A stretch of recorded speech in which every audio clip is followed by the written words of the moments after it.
చాలా మందిలో కనపడే ప్రాబ్లమ్స్‌లో ఎక్కువగా రోగాల్ని ఎలా తగ్గించుకోవాలన్న ఆలోచనతోటే చాలా ప్రయత్నాలు చేస్తారు. అసలు రోగం ఎందుకొస్తుంది? ఎలా వస్తుంది? దేనివల్ల వస్తుంది?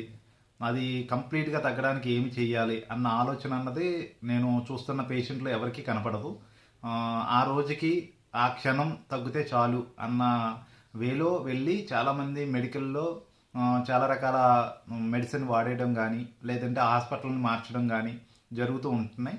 ఇది సమస్య అన్నది ఖచ్చితంగా ఐడెంటిఫై చేసి, పలానా ట్రీట్మెంట్ ద్వారా మీకు లాంగ్ ప్రాసెస్‌లో మళ్ళీ ఇది రిపీట్ అవ్వకుండా చేయడానికి మీకు కంప్లీట్‌గా ట్రీట్మెంట్ ఇచ్చే డాక్టర్లు గానీ, హాస్పిటల్స్ గానీ ఈ రోజుల్లో వెతుక్కోవాలంటే చాలా చాలా కష్టం.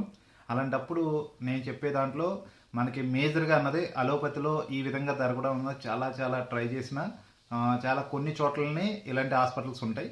అలా కాకుండా పూర్తిగా మీకు నయం అవ్వడానికి సపోర్ట్ చేసే విధంగా ఇలా న్యాచురోపతిలో కానీ, ఆయుర్వేదంలో కానీ, హోమియోపతిలో కానీ చాలా ఎక్కువగా ఉంటాయి. వీటిని మీరు ఒకసారి ట్రై చేయండి.